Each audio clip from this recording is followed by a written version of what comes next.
중광스님은 뭐 불교에서도 유명하신 분이지만은 또 예술을 또 하신 분으로도 알려져 있습니다.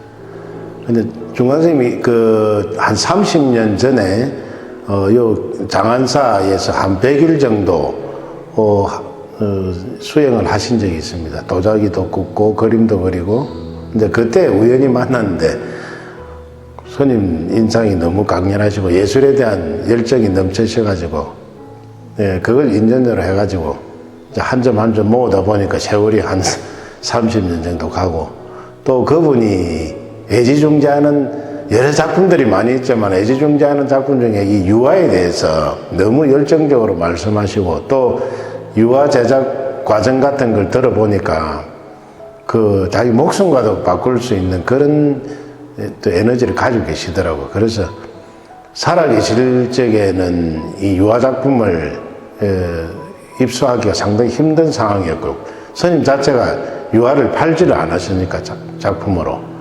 그래서 이제 입적하시고 이제 스님 유화 작품을 이제 좀 모아봐야 되겠다. 적극적으로 좀 이제 한 지가 한 20년 정도.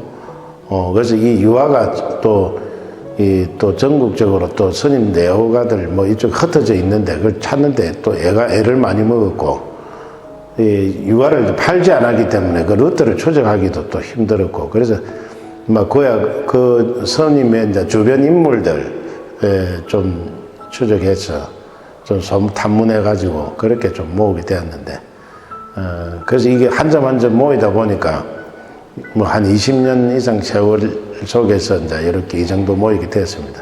근데 스님이 살아계실 적에 저한테 그 10호짜리 유화를 직접 한 점 주신 적이 있어요.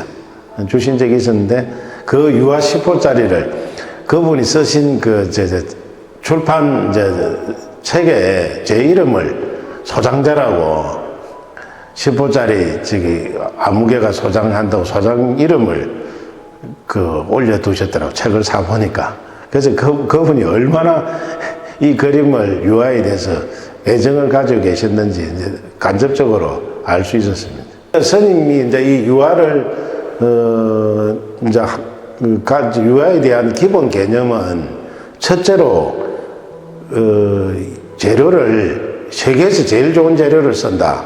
이제 물감 같은 경우에도 제일 비싸지 않습니까? 이게 렘브란트 물감, 그걸 프랑스나 네덜란드나 뭐 이런 데서 직접 수입해가지고, 그 유화 물감 튜브 한 개 보통 그 당시에 몇만 원 정도 하는데, 그 물감을 몇십 개를 짜면은 붓 하나로서 찍어가지고 그냥 이 화면에 발라버리는 그 다음에 또 마음에 안 들면 캔버스를 면도칼로 그냥 그 자리에서 찢어버리는.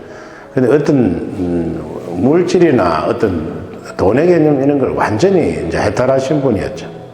그래서 제가 듣기로는 인사동의 물감값 외상이 그때 당시에 수억 원 정도 있다고 제가 들었거든요. 그래도 그런 거 개념하지 않고, 그 다음에 이런 또 작품들을 갖다가 또 파시지도 않고, 자기 피와 살같이 끝까지 이 작품을 모아두고 그래 입적을 하셨는데, 그분의 뜻을 생각하면 이 작품들을 어떻게 성화시킬까, 이제 그런 생각을 제가 늘 하게 되는 거죠. 그분이 그렇게 애지중지했던 이유가 뭐였을까?